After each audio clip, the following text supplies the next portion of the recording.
Santo Deus, te louvo com amor. Filho de Deus, Santo Deus, maravilhoso és tu. Você tá no som? Voz que comanda o universo. Voz que comanda tudo e a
ressurgir e a morte vencer.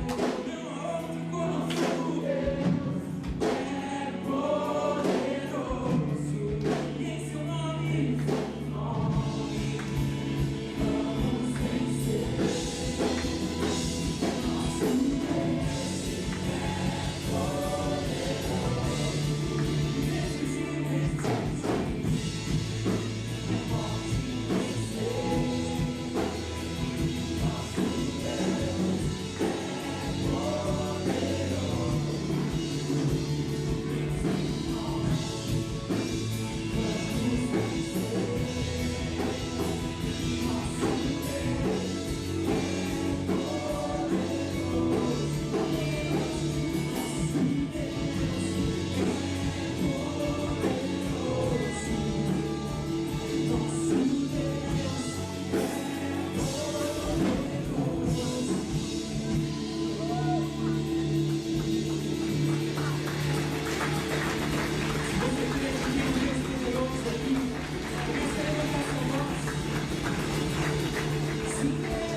Eu vejo amanhã,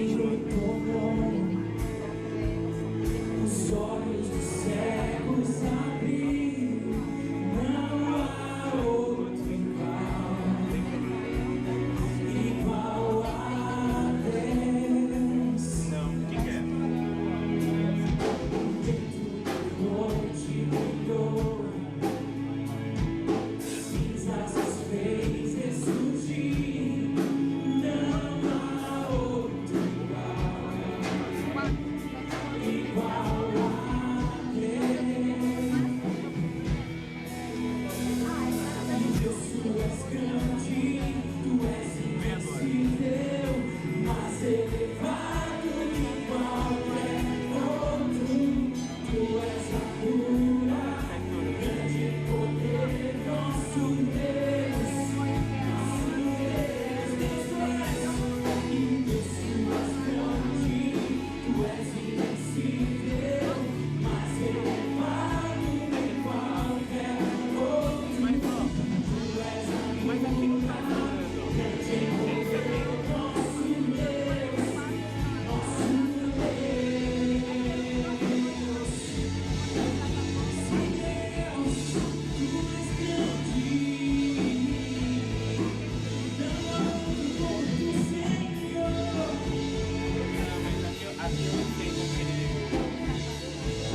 Deus habita, né? Vamos continuar declarando a grandeza de Deus nesse lugar, a presença gloriosa de Deus aqui, nesse dia.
desse lugar,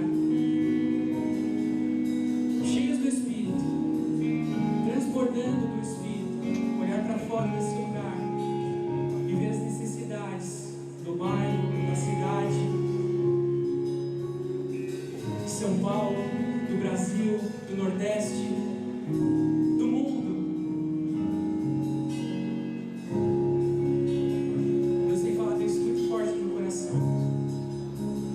Não adianta a gente se encher aqui dentro. E eu falo isso como uma adoração a Deus, como louvor a Deus. Não adianta a gente se encher aqui dentro se a gente não olhar lá para fora. Vocês concordam com isso? Não é verdade? Vamos orar pelos nossos familiares, pelas pessoas que não estão aqui. Agora vamos levantar um clamor por eles. Acho que é um tempo apropriado para isso, né? No começo de ano. Mais uma vez, aquele seu familiar que você queria que ele estivesse aqui, não está. Ou teu filho que não está.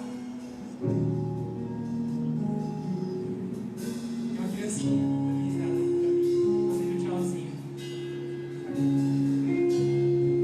Vamos começar a orar? Levantar um clamor?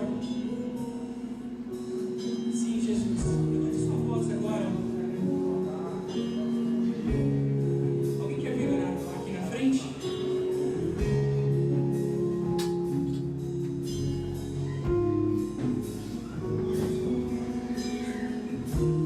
Senhor, nós colocamos as nossas casas, os nossos relacionamentos, para que o Teu Espírito, Senhor, venha sobre cada lar, sobre cada vida, para que o Teu reino, Senhor, cresça em nossas casas, nos relacionamentos de esposos e esposas,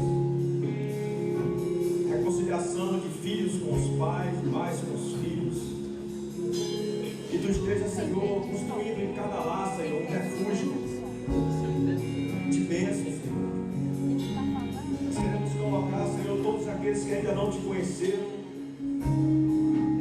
para que o Senhor nos use, aqueles parentes que estão mais distantes de nós, que muitas vezes os nossos relacionamentos não alcançam, mas que o Senhor envie pessoas, que o Senhor envie filhos e filhas, Senhor, para serem usados. Nós aqui colocamos, Senhor, cada um deles, aqueles que vêm à nossa mente, porque é da Tua vontade, Senhor, que cada um seja salvo, chegue ao pleno conhecimento do Senhor. Pai, nós colocamos e consagramos nossos lares, Senhor, para que eles sejam um sinal da Tua glória aqui na terra, Deus. Queremos apresentar as nossas famílias para servir ao Senhor com alegria, com temor, com graça. Vem sobre as nossas casas, nos ajuda, Senhor, porque dentro dos nossos lares, talvez alguns ainda não Te conheçam, seja o esposo que pode ser santificado no convívio da esposa, a esposa que pode ser santificada no convívio do seu esposo, que o Senhor use cada filho e filha dentro de cada lar aqui, talvez alguns aqui estejam sós dentro das suas casas, mas Tu queres, Senhor, levantar como testemunha, para que essas vidas, Senhor, possam fazer diferença naqueles que ainda não conheceram o Senhor. E nós clamamos pela visitação do Teu Espírito com poder sobre cada casa, sobre cada vida, para que a vontade do Senhor prevaleça. Obrigado porque podemos apresentar diante do Senhor esse clamor. Obrigado porque o Senhor ouviu. E nós sabemos que o Senhor nunca para de trabalhar. Obrigado, Deus. Colocamos em Tuas mãos. No nome do Teu Filho Jesus. Amém. Graça e paz, queridos. É um grande privilégio estar aqui. Nós temos tido uma parceria tão especial entre o Celebrando a Recuperação da IBAB e o Celebrando a Recuperação aqui na Vila. Tem sido uma coisa tão linda. Nós temos líderes lá que são líderes aqui. Nós temos o pastor e a esposa também tendo essa parceria com a gente. Então, este é o reino de Deus, amém? No reino de Deus, Ele abrange todas as pessoas, todos os servos de Deus. E é tão lindo vivermos isto. nos nossos dias. Então, muito obrigada, queridos. Eu queria que nós abríssemos a palavra de Deus em Isaías capítulo 6. O tema sobre o qual eu vou falar hoje é a religiosidade. E eu vejo que esse tema tem uma parte, esse texto da palavra de Deus fala muito aos nossos corações. Então, eu vou falar sobre esse tema, vou falar sobre esse texto, depois vou falar um pouquinho sobre as características do religioso e depois nós vamos terminar com o Novo Testamento, falando sobre Jesus, o ser mais antirreligioso que pisou na face da terra. Mas vamos ler Isaías capítulo 6, versículo 1.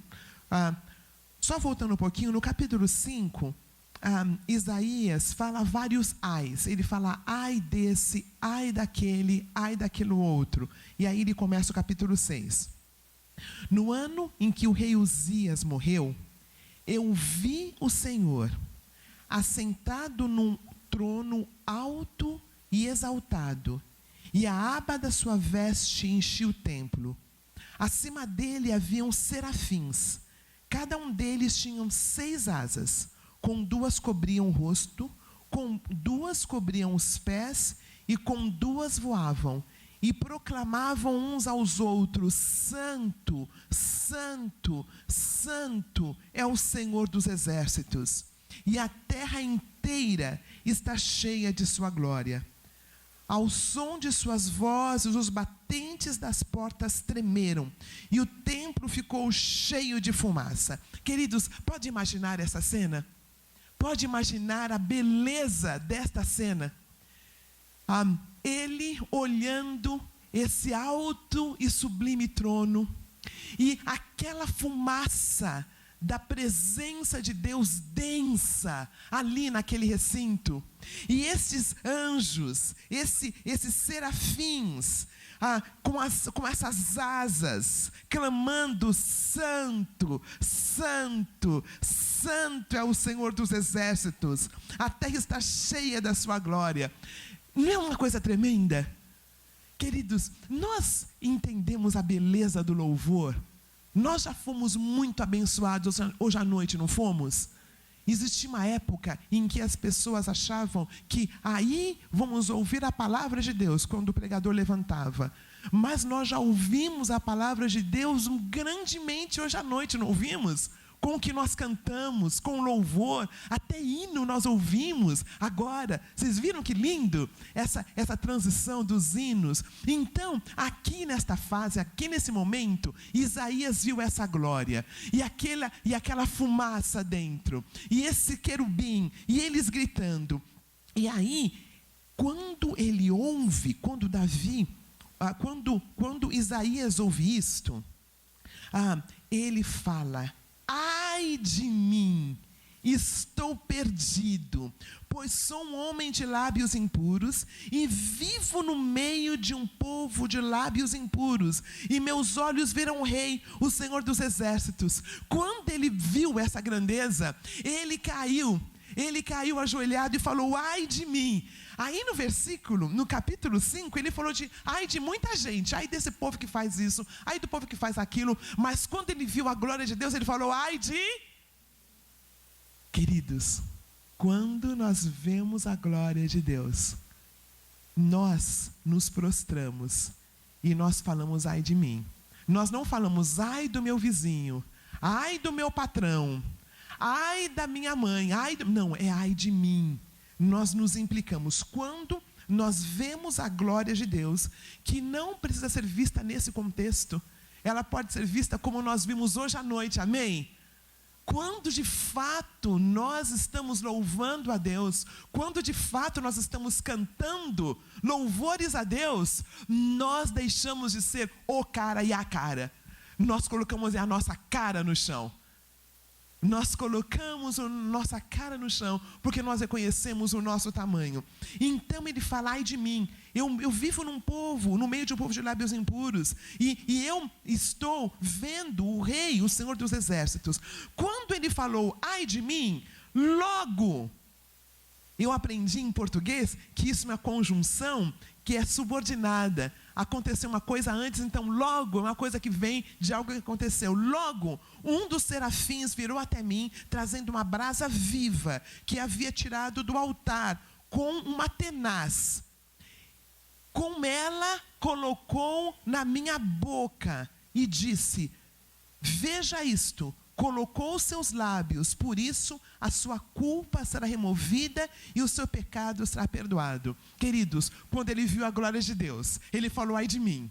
Aí quando ele falar de mim, vem logo em seguida o serafim e colocou no lugar-chave. Queridos, a gente quer saber onde nós estamos na nossa recuperação ou na nossa santificação? Que recuperação, celebrando a recuperação, é nada mais do que o processo da santificação, Cristo sendo formado em nós. Quando ele falou: ai de mim, vem o serafim, e esse serafim coloca exatamente na boca dele, porque a boca é o raio-x da nossa santificação. Os nossos lábios, o que nós falamos, como falamos, quando falamos e o que falamos, determina onde nós estamos na nossa santificação.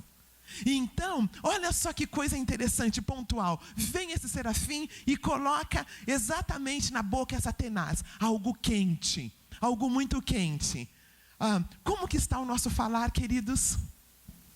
Como é que está o nosso falar? Quando é que nós estamos falando? Sobre o que nós estamos falando? Aí vem prontamente essa tenaz na boca, e aí no versículo, próximo versículo. Então ouvi a voz do Senhor, conclamando: quem enviarei e quem irá por nós? Então está vendo a sequência bonita? Primeiro, ele vê a glória de Deus. Quando ele vê a glória de Deus, ele se prostra e reconhece: ai de mim, o último ai. Aí quando ele percebe esse ai, quando o serafim ouve esse ai, ele vem e purifica na onde? Nos lábios, com a tenaz. Porque isto concretiza, os nossos lábios concretizam onde nós estamos na nossa santificação. Aí, quando ele é tocado nos lábios, aí ele o quê? Ele ouviu a voz de Deus. Ele ouviu a voz do Senhor conclamando: quem enviarei e quem irá por nós? Aí ele responde: eis-me aqui, envia-me a mim. Esse é o trecho que eu queria partilhar sobre a questão que nós falaremos em alguns minutos sobre a religiosidade. Então, vamos fazer uma revisão. Primeiro, ele vê a glória de Deus. No momento que ele vê a glória de Deus, ele se enxerga. Ele fala: ai de mim. No momento que ele se enxerga, o Senhor vem e o purifica na onde? Nos lábios. E aí, quando ele é purificado nos lábios, aí, somente aí, ele ouve a voz de... Muito bem, vamos guardar isto, e eu gostaria então de falar um pouquinho sobre a questão da religiosidade. O religioso, ele é diferente da pessoa que, na verdade, é espiritual. Espiritualidade é uma coisa, religiosidade é outra. Jesus foi o ser que não era religioso porque ele não precisava fazer nada para ser aceito por Deus. Ele entendia que ele era um filho amado de Deus. E o que ele fazia era decorrente da identidade dele. Como ele era filho amado de Deus, ele tinha uma vida reta. Ele tinha uma vida reta diante do Pai dele. Mas ele não precisava ganhar. Ele não precisava ganhar as benesses de Deus através do que ele fazia. O ser idealizado, que é o ser religioso, ele se acha perfeito. Ele já chegou lá. Ele se acha que ele não tem que recuperar nada. Ele já está lá no caminho, ele já acertou tudo, ele só está aqui para que outros sirvam a Deus, mas ele já chegou lá. O ser religioso, ele já se acha completo. Ele não acha que ele tem a natureza pecaminosa. Ele também acha que ele não se cansa. Ele faz e faz e faz e faz e faz. Ele acha que ele não precisa descansar. Porque veja, ele já é como se fosse Deus. Então, ele tem que fazer muito mais para conseguir as benesses de Deus. Então, ele não descansa, ele não consegue descansar. E ele também, ele acha que ele não tem nada negativo sobre ele. E uma coisa interessante é que ele também acha que ele não pode ter emoções negativas. Então, ele não pode chorar as suas dores. Porque se ele chorar as dores dele, ele acha que ele está em pecado, porque ele não está louvando a Deus, não está glorificando a Deus. O ser real, a pessoa que aceitou Jesus Cristo de fato, que viu a glória dele, que vê a glória dele, que então percebe as suas questões e se prostra diante dele, esta é a pessoa que nós somos neste momento, após a queda e antes do paraíso. Queridos, quando nós aceitamos Jesus como nosso Salvador, nós somos salvos, porque isso depende de Deus. E o processo chama-se santificação. E o processo da santificação é esse no qual eu coloco o meu rosto no chão, quando eu falo, ai de mim. O ser real, ele é limitado por suas fraquezas. Ele precisa descansar. Ele precisa descansar. Uma das minhas áreas de recuperação é religiosidade e a outra é o ativismo, porque eu amo o que eu faço. Eu amo o que eu faço, então, muitas vezes, fisicamente, eu fico exausta. E aí eu lembro, isso é uma recaída. Porque quando eu acho que só eu consigo fazer uma coisa bem, e então, sem eu o celebrando, não acontece. Sem a minha pessoa, não acontece alguma coisa. Isto se chama religiosidade. Isso se chama, Deus não pode usar outras pessoas para fazer um trabalho. Eu acho tão lindo, hoje aqui, vocês fizeram uma coisa que eu acho muito bonita. Existe o que nós chamamos o Kairos, que é o tempo de Deus, e o Cronos. Uma das questões de lugares religiosos é que ninguém pode chegar aqui, não. O culto é feito de tal forma que só as pessoas aqui falam. Porque entregar o microfone para uma pessoa sem saber o que ela vai orar é uma sensação de falta de controle. Os irmãos perceberam como que é o nosso culto aqui? Amém? Porque nós entendemos que quem está conduzindo é o Espírito Santo de Deus. Não é o líder do louvor. Não é lindo isso? Vocês viram os momentos do Kairos de Deus hoje à noite? Quando no meio da música ele para e fala, olha, vamos orar. Se você quiser, vem aqui à frente. Se você quiser, fica aí, alguém vai orar com você. Quando ele passa o microfone para os nossos irmãos orarem, perceberam como isto é um momento no qual nós entendemos que é o Senhor que está no controle? Que não sou eu quem estou no controle. Isto é um dos elementos da não religiosidade. Quando eu entendo que Deus trabalha além de mim, apesar de mim muitas vezes.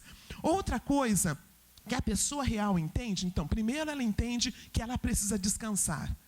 Outra coisa que ela entende é que ela tem limites emocionais. Ela nem sempre dá conta de tudo. Ela nem sempre dá conta de tudo. Às vezes ela precisa ir para o oásis do Espírito. Às vezes ela tem que parar tudo e descansar, ir para os pastos verdejantes. Uma coisa que o religioso não consegue fazer é descansar. Ele tem que estar prestando atenção em tudo, controlando tudo, vendo se tudo está certinho. Outra coisa interessante da pessoa que está lidando com o contrário da pessoa religiosa é aquela que consegue chorar. A palavra de Deus diz, bem-aventurados que choram, porque serão... O religioso, ele não pode chorar. Ele tem que estar firme o tempo todo. Ele tem que estar no controle o tempo todo. Porque se ele chorar, ele acha que ele se perdeu. Se ele chorar, ele acha que não dá conta. Então, essa é uma das características interessantes. Então, revisando, o idealizado, ele é perfeito, ele não tem nada para recuperar. É muito bonitinho no Celebrando, que a maioria de nós, quando nós chegamos, os nossos religiosos, uma área da minha recuperação, ele chega para levar alguém, ele nunca chega se implicando. Né? Então, primeiro ele acha que o Celebrando é só para dependência química. né? A gente fala todos os domingos, para todas as feridas emocionais, traumas, maus hábitos, mas ele entende que é só para dependência química. E ele não se implica, ele sempre vem para trazer alguém. Agora, queridos, tem alguém na face da terra que não tem um trauma emocional, que não tem uma compulsão e um mau hábito? Tem alguém? Todos nós, né? Então, na verdade, o Celebrando é para todos nós. Para todos nós queremos trabalhar. Mas o religioso, ele é perfeito, ele não tem nenhuma área para recuperar, ele é completo. Ele não tem mais problema com nenhuma área que ele tenha que lidar, ele não se cansa e ele não pode ter nenhuma característica negativa.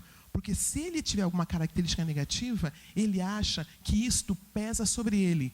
Então, na verdade, o religioso ele tem muita dificuldade com a questão da humildade. Lembra o primeiro trecho? Ainda não chegou o ai de mim. Ele só está no ai de fulano, ai de Beltrano, ai disto. Ainda não chegou no ai de mim. Aí, continuando nessa parte, eu queria falar algo interessante. Muitos de nós não entendemos por que nós temos essa necessidade de sermos pessoas idealizadas. Por que é que nós chegamos ali, nós descemos as escadas, ou nós chegamos no nosso estacionamento e a gente não dá conta de abrir as nossas dores?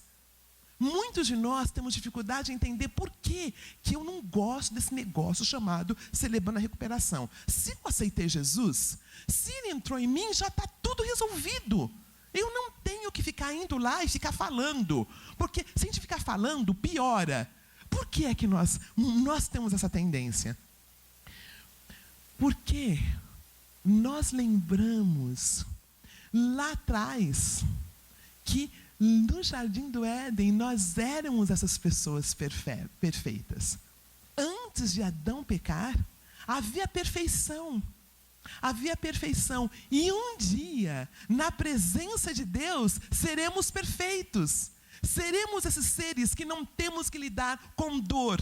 Seremos esses seres que não teremos que ser tentados pelo pecado. Mas ainda não somos. Mas isso está em nós.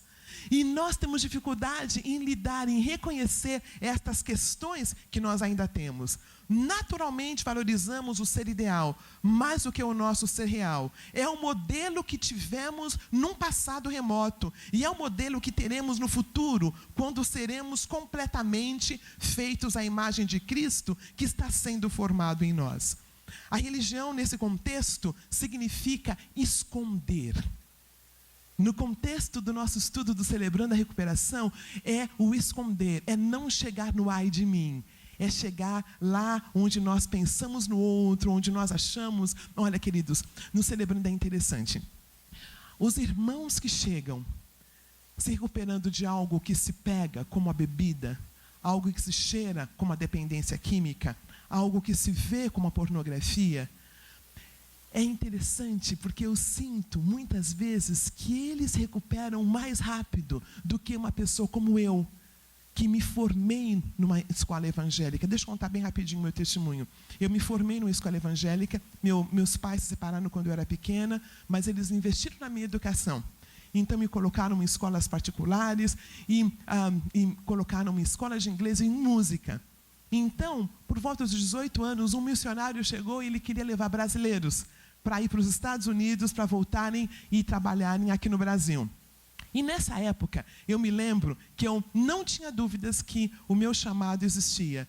Eu nunca tive dúvidas. Aos 9 anos de idade, na verdade, aos 12 aninhos de idade, eu já era professora da escola dominical. Eu fiquei dos 12 até os 18, dando aula para os juniores. Eu nunca participei da classe dos adolescentes e dos jovens, porque eu já ministrava nessas crianças, na vida dessas crianças. Eu não entendia muito bem o que era para fazer, então eu os visitava semanalmente, levando a palavra de Deus. E muitos deles ainda hoje são missionários em alguns lugares, estão seguindo ao Senhor.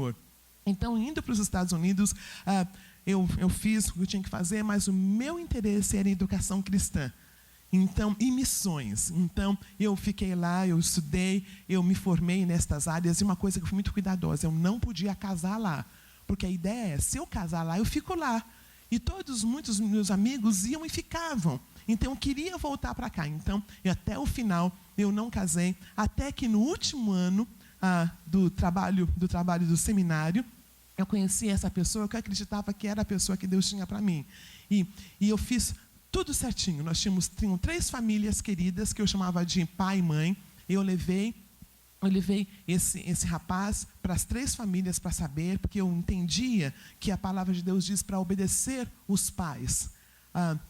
Durante esse período da adolescência, eu fui ensinada princípios que foram muito preciosos. Princípios da palavra de Deus sobre honrar os pais. Eu me lembro que os missionários, eu falei assim, olha, meu pai saiu de casa quando eu tinha 4 anos, então eu não tenho que dar satisfação para ele, né, pastor João? Ele falou, tem sim, é o teu pai. Então, eu aprendi a importância do respeito à autoridade. Eu me lembro que eu estava lendo a Bíblia, ainda como adolescente, eu não entendia muito bem o que eu estava lendo. Eu fui para esse pastor João, que foi o meu pai espiritual. Deus é muito bom, não é? Meu pai foi embora, mas Deus deu esse pai espiritual. Eu falei para ele, olha, eu não estou entendendo o que eu leio. Ele falou assim, Roseni, sabe o que você faz? Faz um resumo do capítulo que você está lendo, e aí você escreve e você vai lembrar. Né? Isso ele falou, né, quando eu tinha talvez 12 aninhos. Eu me lembro que depois de uns 3 anos eu trabalhava para eles. Eu era empregada da casa, como adolescente, eu cuidava da casa desses missionários. Então eu cheguei correndo no escritório e falei, pastor João, terminei. Ele falou, o quê? Terminou o quê? Eu falei, a Bíblia. Ele já era loiro, ficou branco. Como assim? Eu falei, o senhor não mandou fazer o resumo do capítulo? Eu terminei, eu fiz de todos os capítulos da Bíblia, né? E eu agradeço tanto a Deus, porque foi nessa adolescência dos 12 aos 15 anos que eu aprendi o que foi tão importante lá nos Estados Unidos, que é um lugar em que tem tantas questões doutrinárias, mas eu tinha lido a Bíblia. Quando vinham me falar alguma coisa que não estava na Bíblia, eu sabia. Então, foi uma infância preciosa. Então, entendendo que eu tinha que apresentar essa pessoa para essas 3 famílias, eu apresentei, eles acreditavam que era de Deus.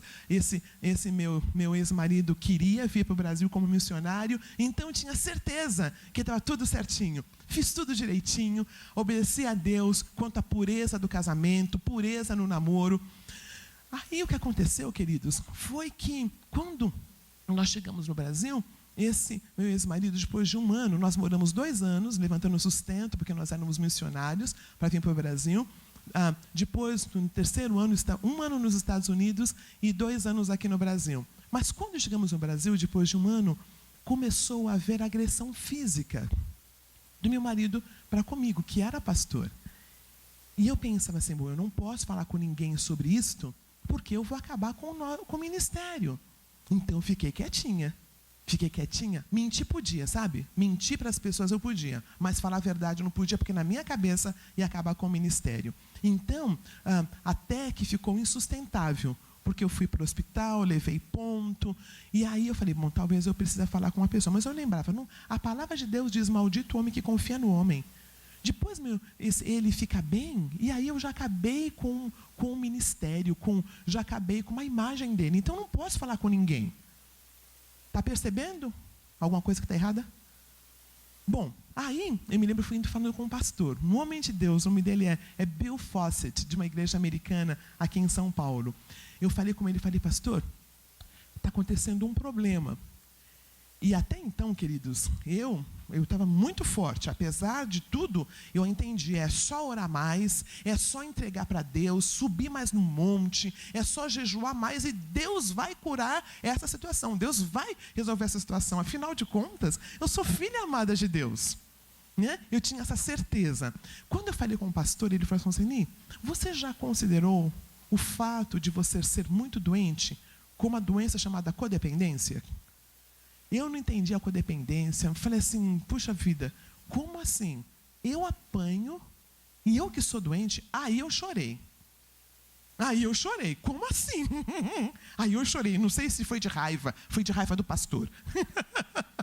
Eu me senti como Ana, sabe? Ana está orando ali, pedindo um filho a Deus, que a Penina acaba, né? Fica tão brava, e ela está orando ali, e passa o pastor, e o pastor pensa que ela está bêbada, lembra?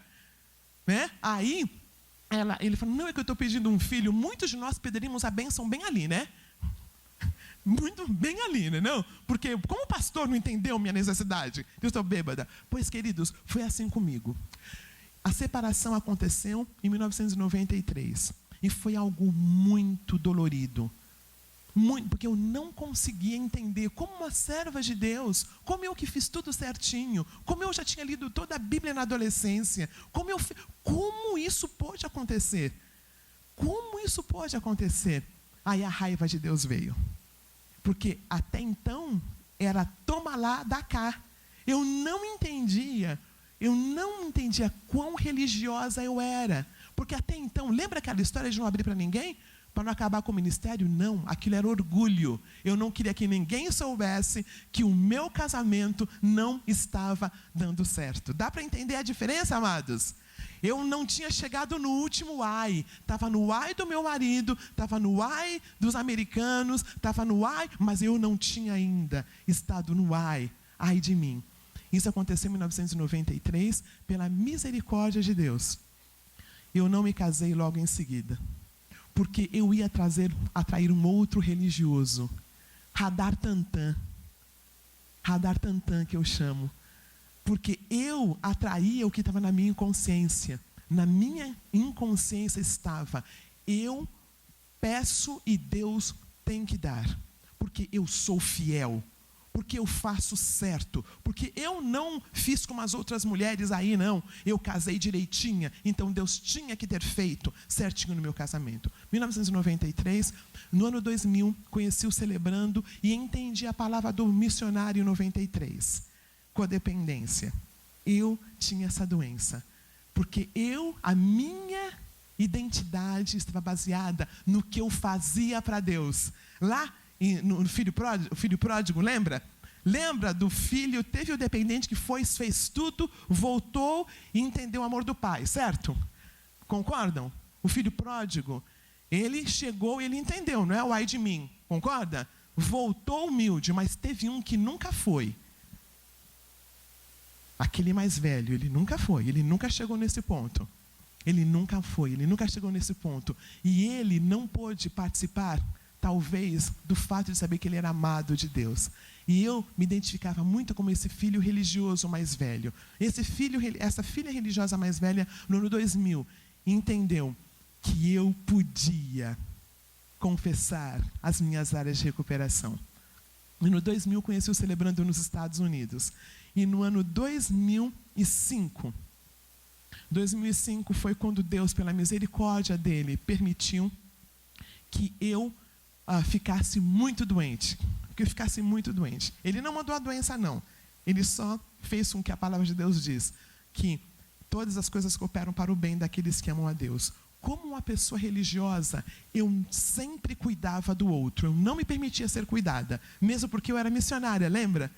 Né? Então eu tinha que cuidar do outro. Era para fazer parte do job description, a descrição do meu trabalho. Em 2005 chegou esse câncer. E esse câncer chegou devastando tudo. E eu tinha que ficar deitadinha em casa. E as pessoas vinham e cuidaram de mim, queridos. Eu nunca tinha me permitido ser cuidada. Hoje em dia eu digo que alguém que não se permite ser cuidado é a pessoa mais egoísta da face da terra. Vou repetir, tá? A pessoa que sempre tem que cuidar do outro e nunca abre o seu coração para ser vulnerável, é a pessoa mais orgulhosa da face da terra. Porque ser humano, precisar do outro, é algo sublime. É isso que nos faz humanos, queridos. Isso que faz com que a gente tenha cheiro de gente. Hoje em dia, o mundo precisa ver cheiro de gente em nós cristãos, amém? Pessoas que precisam da graça de Deus. Pessoas que precisam do outro. Pessoas que precisam de pessoas são pessoas abençoadas. Não no sentido da codependência, como era o meu caso. Então, no ano 2005, o Senhor permitiu que eu ficasse doente e eu fui servida. As pessoas cuidaram de mim. E aí, no ano de 2006, um ano depois, Deus me permitiu conhecer o Bruce, que é o meu marido. E foi tão precioso entender que se eu fosse a pessoa anteriormente, eu não teria percebido esse homem que Deus tinha para mim. Voltando aqui no texto, eu quero dizer para os irmãos que eu vou usar um outro exemplo da palavra de Deus. Os irmãos lembram, no caminho de Emaús, quando acredito que era um casal, eles estão caminhando, eles estão tristes porque eles achavam que Jesus realmente tinha morrido, que não era o Messias. E aí junta-se a ele Jesus e ele abre a palavra, lembra? E explica tudo do Velho Testamento, como era necessário que Jesus padecesse, né? Faz uma mensagem linda, uma exegese linda. Queria ser um mosquitinho para ouvir o que Jesus falou ali, que foi tremendo, uma viagem de cerca de 5 quilômetros. Aí, eles chegam na casa, Jesus ia embora, eles convidam para Jesus entrar, e acontece uma coisa muito linda. Jesus entra naquela casa, e ele faz uma coisa diferente, porque o anfitrião, na verdade, era o casal, certo? Era o rapaz. Mas, na verdade, é Jesus quem parte o pão. E quando Jesus parte o pão, só aí eles reconhecem que é Jesus. Aí, um servo de Deus, um pastor, ele tem uma ideia interessante, que pode ser bem verdade. Por que é que eles não reconheceram que era Jesus somente quando ele fez aquela mensagem maravilhosa? Só reconheceram que era Jesus quando ele parte o pão, porque o que pode ser que eles viram quando Jesus parte o pão? Qual é a possibilidade? O que eles podem ter visto? As marcas. As marcas. Quando as pessoas veem as nossas marcas, elas reconhecem Jesus em nossa vida. Não é lindo isto? Eles não reconhecem-nos quando a gente dá aquelas mensagens maravilhosas, quando a gente fala para eles o que eles têm que fazer, mas quando eles veem a nossa cara no chão, ai de mim, eles reconhecem Jesus, amém? Quando eles veem a nossa cara no chão, quando eles sabem das nossas dores, quando a gente não fica tão preocupado em pregar para eles, quando nós nos preocupamos em ser os melhores funcionários da empresa, quando nós nos procuramos, quando nós queremos fazer o melhor naquela empresa, sem colocar Jesus a goela abaixo das pessoas, quando eu me implico com a minha área de recuperação, as pessoas veem Jesus em mim. O religioso, ele não consegue fazer isto, porque eu, Roseni, entendia que o meu papel era pregar, meu papel era ensinar o outro, meu papel era cuidar do outro. Quando o meu mundo caiu, foi quando eu percebi que, na verdade, eu tinha religiosidade. Eu escrevi aqui uma palavra de um judeu, que foi dito ontem, eu fui dar um treinamento e a pessoa mencionou essa palavra. Eu liguei para ele hoje pedindo, porque eu ia falar aqui, eu queria ler para vocês. Religião é para quem tem medo do inferno. Espiritualidade verdadeira é para quem já esteve lá. Forte isto, não é? Religião para quem tem medo do inferno, e tem que fazer tudo certinho, tem que ter o controle de tudo, tem que salvar todo mundo. Espiritualidade é para alguém que já se machucou muito, alguém que já foi para o inferno, e ele volta entendendo que a salvação vem de Jesus. Eu achei isso muito lindo. Quanto mais me aproximo de Deus, mais entendo que sou humano e nada que é humano é alheio a mim. Uma situação muito interessante aconteceu, há não muito tempo atrás. Uma pessoa chegou e falou: olha, você sabe que fulano, pastor fulano, caiu e tentou explicar a situação lá. E eu fiquei triste. Porque, sabe por quê, amados? Quando a gente ouve que alguém cai, é para a gente chorar. Nós, servos de Deus, que estamos em recuperação, quando soubermos que alguém caiu, é para nós chorarmos, e intercedermos por essa pessoa e falarmos o menos possível, porque é um filho amado de Deus que caiu. Qual é o prazer de falarmos em alguém que caiu, que recaiu? Qual é o prazer, amados? uma das questões da pessoa que é espiritual, ela não tem prazer em ninguém caindo. É aquela pessoa, sabe Davi? Davi teve um filho rebelde. Davi tinha um filho que queria o trono, lembra? E Absalão acaba com Davi. Ele pega, ele dorme em praça pública com as concubinas de Davi. Ele mente até que o trono ficasse na mão dele.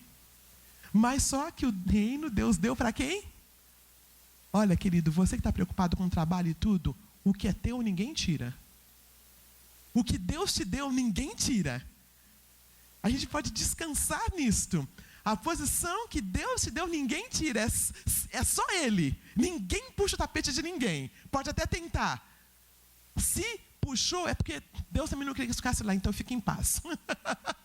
Se deu certo, fique em paz. Deus tem algo melhor. Então, o que acontece? Absalão não consegue. E aí, tem um empregado de Davi, sabe, que vê a morte de Absalão. É o chefe lá, o chefe da polícia, negócio lá. Aí o que acontece? Ele vem para dar notícia para Davi. Olha, aquele teu filho horroroso que queria acabar com você, aquele que tramou contra você, contra o reino, morreu. E sabe o que Davi faz? Sabe o que Davi faz?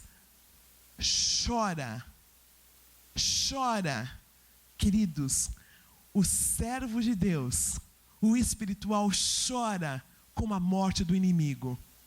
Pelo menos tenta. Pelo menos ele não tem aquela alegria. Agora ele então conseguiu o que ele precisava. O servo, o espiritual é aquela pessoa. Agora o religioso fala, fez aqui, pagou aqui. Né? O religioso também, né? Também a diferença do religioso que é como que é olho por olho, dente por dente, e do espiritual. Deus trabalha no Celebrando a Recuperação para nos ajudar no processo de entender as nossas áreas. Porque quando eu sei da minha área de recuperação, eu sou graciosa para com o outro. Eu queria encerrar com outro texto da Palavra de Deus. É um trecho da Palavra de Deus que está em Coríntios. Vocês podem olhar depois, mas é assim. Paulo, o servo de Deus, que trouxe o evangelho para todo o Novo Testamento, para toda a Europa, né? Foi através dele que o evangelho chegou a nós. Esse grande homem pediu para Deus tirar a área de recuperação dele. Eu não sei qual era, mas tinha uma questão lá que ele pediu, Senhor, tira de mim tal situação. Essa situação, Senhor, resolve para mim. Orou uma vez, Deus não respondeu. Aí ele vai e ora de novo. Senhor, tira de mim esse espinho na carne. Tira para mim essa situação difícil. E Deus não responde. Aí ele vai a terceira vez. E Deus não responde. Deus fala para ele assim: o meu poder se aperfeiçoa na... Aí ele fala, de boa vontade, pois, mais me gloriarei nas minhas fraquezas, para que sobre mim repouse o poder de Deus. Porque quando sou fraco, então eu sou... Queridos, quando não tem coisa para recuperar, não cabe a graça de Deus.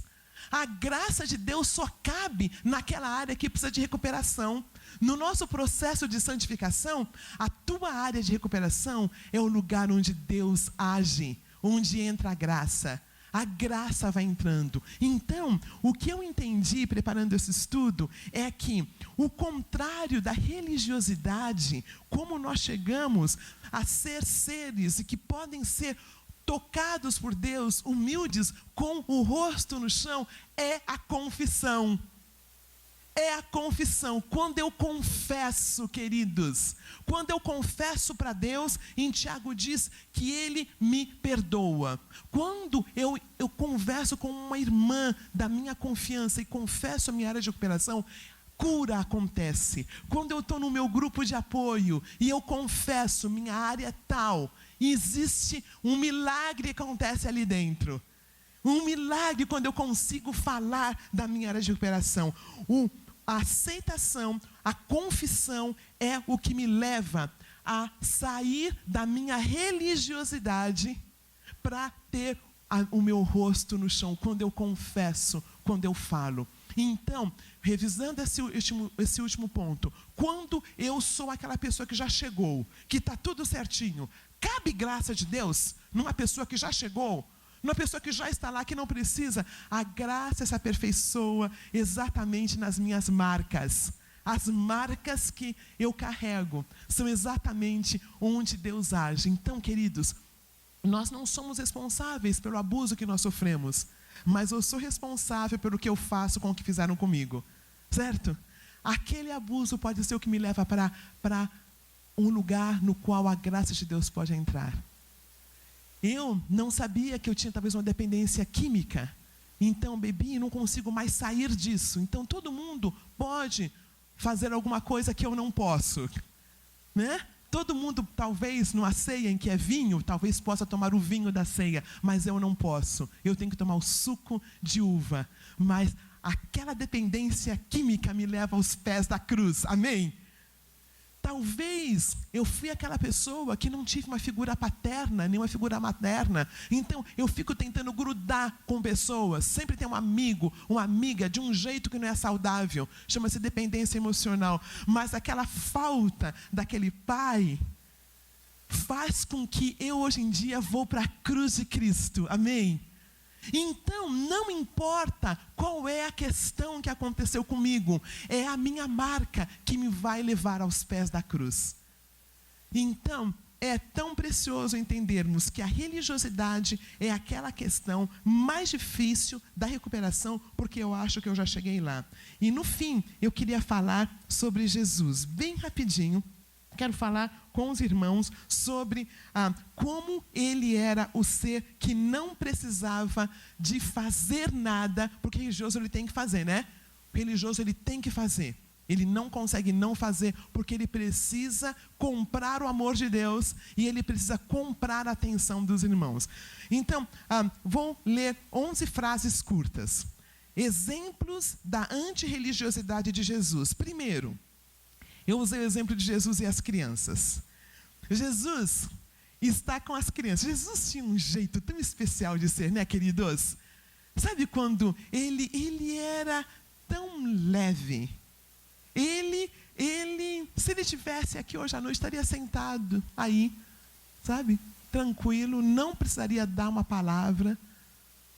Tranquilo, calmo, o olhar dele era fascinante. Esse é o Deus. Então, ele estava sentado com os discípulos pertinho e as crianças chegaram.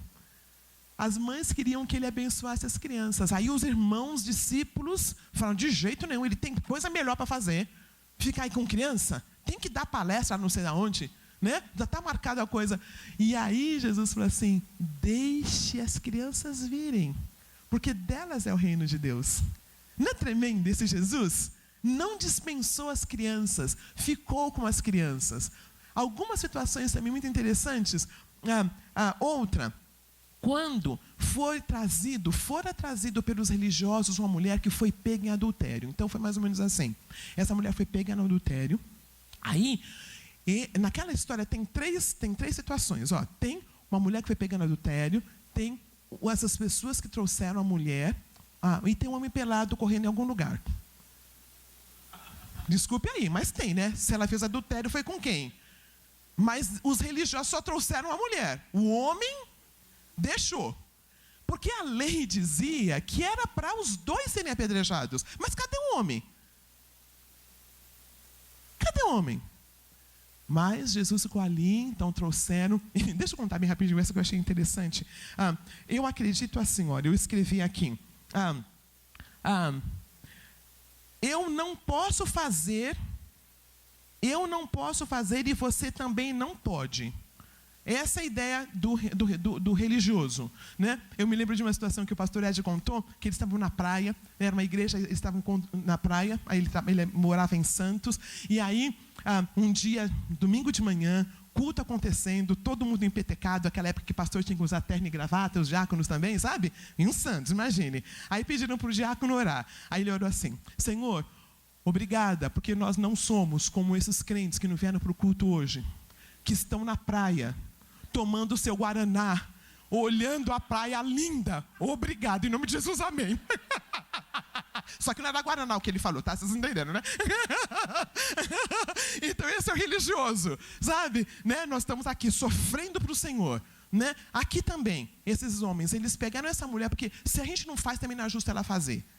Trouxeram-na, e aí Jesus, ali era uma pergunta de um religioso, tá?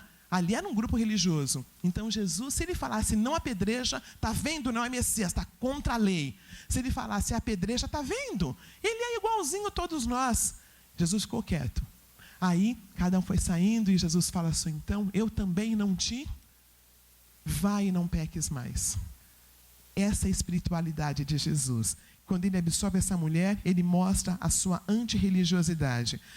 Quando ele percebe uma viúva no gasofilácio, queridos, todo mundo entrando e saindo, Jesus ficava quietinho, olhando as coisas, de um jeito leve, de um jeito suave.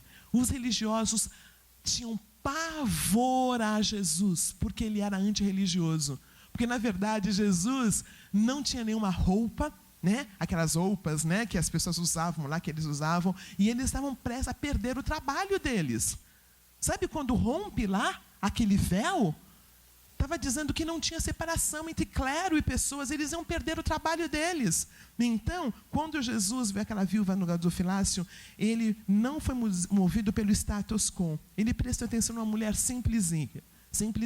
Cura no sábado, tem tantas. Misericórdia e verdade caminham juntos. A forma não pode ser mais importante que o conteúdo. Quando ele não lava a mão antes das refeições. Porque é assim, tinha lei, e eles, os religiosos, colocavam muito mais lei do que tinha na lei. Eles aumentavam muito mais. Dizia que não era para trabalhar no sábado. Eles diziam, não, olha, se for tantos metros, pode. Mas passou de tantos metros, não pode. Eles interpretavam a lei, os religiosos, e faziam mais difícil que podiam. Porque a ideia é, a gente não entra e ninguém entra com a gente. Sabe? Porque eles tinham questões que eram deles mal resolvidas e jogavam no outro. O religioso faz isso. Tá? Eu me lembro que, quando eu estava cuidando de muitos ministérios, eu falava, olha, essa pessoa não está vestida adequadamente não para servir. Essa pessoa também já fez tal coisa, não pode fazer não. Porque eu tinha questões minhas, entendeu? Que eu não tinha confessado para ninguém. Eu não tinha feito nada, mas pensava um bocado de coisa, sabe? E pelo fato de não ter feito nada, eu achava que eu era melhor que os outros. Porque eu tinha nascido no lar cristão, tinha servido ao Senhor. Dá para entender o que eu estou falando? Porque eu tinha feito tudo certinho, então achava que quem não tinha feito não tinha o direito de ter graça. A graça era para quem fazia tudo certinho. Dá para entender a ideia do religioso? Então, quando Jesus Cristo não lava as mãos, eles tinham raiva de Jesus. Não faz tudo direitinho. Ele não fazia conta da popularidade. No versículo, em João 6, ele faz uma mensagem muito dura. Muito dura. Ele fala de comer carne, beber sangue. E aí, metade dos seguidores vão embora. Não, esse evangelho é muito complicado. Eu gosto quando o Senhor multiplica os pães. Aí é joia, né? Quando o Senhor multiplica de novo os pães, quando o Senhor cura. Mas esse negócio, beber sangue, comer carne, estou fora. E muitos vão embora. Sabe o que Jesus faz? Ele chama os discípulos e fala, e vocês não vão embora também, não? Ele não fazia questão de ser popular, queridos. Ele não fazia questão de estar na mídia. Não fazia questão de tirar selfie com o pessoal. Ele não fazia. O religioso, ele gosta da popularidade. Ele precisa ser visto. Ele precisa ser ouvido. E Jesus não precisava. E mais 2 exemplos. Ele era autêntico com as emoções dele. Quando ele não gostava, as pessoas sabiam que ele não gostava. Ele não fazia questão de ser... Ele não fazia questão de ser o primeiro na lista dos mais da época. E outra, ele não temia ser rejeitado. Ele não temia ser rejeitado. Ele não usava ferro e fogo. Lembra a orelha do soldado? Quando ele está lá numa situação difícil, que vão pegá-lo, aí Pedro vai e tira a orelha do rapaz, e ele vai e coloca de volta. Jesus, o Filho de Deus, Rei dos reis, Senhor dos senhores, naquela situação, mas ainda cuidando das pessoas. Ele não era competitivo. Lembra-se quando os discípulos chegaram e falaram assim: ó, estão batizando também. Não é só nós que tem esse trabalho de ficar batizando. Tem um cara chamado João Batista batizando também. Olha só, o Senhor não é o Messias, então é nós, não são eles. É nós na fita, Jesus. É nós. Como assim? Um grupo que está fazendo coisa que Jesus falou: quem comigo não, quem não está juntando, né? Então, deixa as pessoas fazerem. Tem outros grupos, outros celebrando, crescendo, louvado seja o nome do Senhor. Vamos lá ajudar, né, pastor? Né, Denise? Né? Isso, essa irmandade, essa coisa bonita. Tem igreja no Senhor de crescendo, louvado seja o nome do Senhor. É o reino do Pai. E última, ele sabia perdoar. Perdoa porque não sabem o que fazem. Lembra quando ele fala na cruz do Calvário? Então, fazendo retrospectiva do que nós falamos hoje. Primeiro, quando a gente vê a glória de Deus,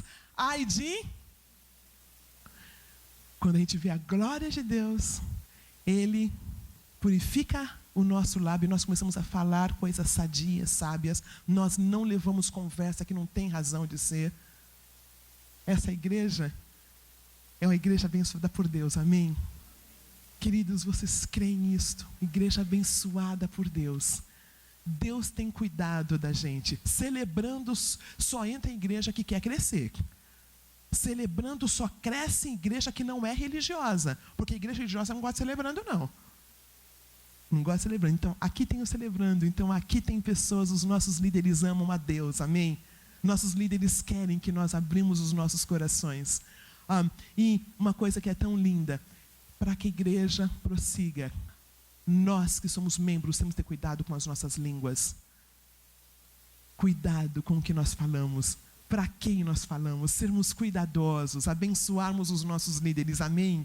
Abençoarmos, queremos o bem deles, queremos o bem deles. Então, a língua, e aí ele falou, ouviu a voz de Deus, amém? Quando ele ouviu, quando ele bateu, quando ele falou, ai de mim, ele ouve, o anjo vem, purifica a língua, aí ele ouve a voz de Deus. Aí, o segundo ponto que nós fizemos aqui foi que a graça se aperfeiçoa quando as pessoas veem as nossas marcas, elas vêm para Deus. E por fim, nós falamos um pouquinho sobre a questão de Jesus Cristo, que era um ser que não era religioso, entendia da graça de Deus. Que esse Deus abençoe essa palavra aos nossos corações, que sejamos humanos, que entendamos que precisar é algo bom, que abrir o nosso coração é algo bom, que nos celebrando nós cheguemos todos e queremos abrir essas áreas, porque é um lugar seguro que eu posso abrir para que a graça de Deus venha. E quanto mais graça, mais cheiro bom nós teremos para atrair as pessoas para o evangelho rico da graça e do perdão de Jesus Cristo. Amém.